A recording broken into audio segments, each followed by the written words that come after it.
July August গণহত্যা মামলায় সাবেক মন্ত্রী আনিসুল হক, উপদেষ্টা সালমান এফ রহমান সহ ১৭ জনের তদন্ত শেষ পর্যায়ে।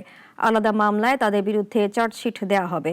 ১৫ অক্টোবরের মধ্যে তদন্ত প্রতিবেদন দাখিলের নির্দেশ দিয়েছে ট্রাইব্যুনাল। এছাড়া সাবেক আইজিপি চৌধুরী আবদুল্লাহ আল মামুন সহ পুলিশের শীর্ষ কর্তাদের বিরুদ্ধে তদন্ত ৫ অক্টোবরের মধ্যে শেষ করার নির্দেশও এসেছে। অলিউর রনের রিপোর্টে বিস্তারিত।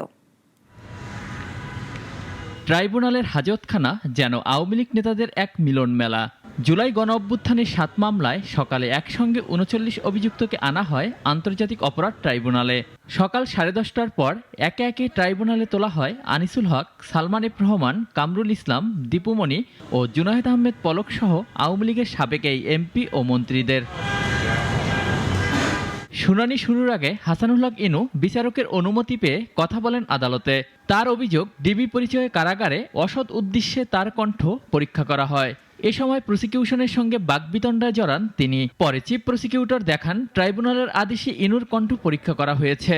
এরকম কোনো নির্দেশনা ওনার কাছে প্রদর্শিত না হওয়ায় ওনার শঙ্কা যে এটা অসৎ উদ্দেশ্যে হতে পারে ভয়েস রেকর্ডিং, এবং সেজন্য মাননীয় ট্রাইব্যুনাল আমাদেরকে নির্দেশনা দিয়েছে আপনারা লিখিতভাবে মাননীয় ট্রাইব্যুনালে নিবেদন করেন। পরে এ মামলায় ১৬ মন্ত্রী সহ ৪৫ জনের বিরুদ্ধে তদন্ত রিপোর্ট ১৫ অক্টোবর দাখিলের নির্দেশ দেন ট্রাইব্যুনাল।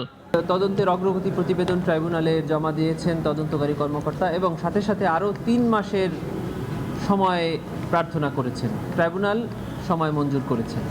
এদিন জুলাই গণহত্যার আরেক মামলায় হাজির করা হয় সাবেক সেনা কর্মকর্তা জিয়াউল আহসান সহ সাবেক ৮ পুলিশ কর্মকর্তাকে। তবে রাজসাক্ষী হওয়ায় সাবেক আইজিপি চৌধুরী আবদুল্লাহ আল মামুনকে হাজির করা হয়নি ট্রাইব্যুনালে। এই মিস কেসে ওনার আর প্রয়োজন নাই, কারণ এই মিস কেস থেকে মূল মামলা শুরু হয়ে গেছে ওনার। আর সাথে সাথে এটাও বলা যায় যে উনি যেহেতু অ্যাপ্রুভার হয়েছেন।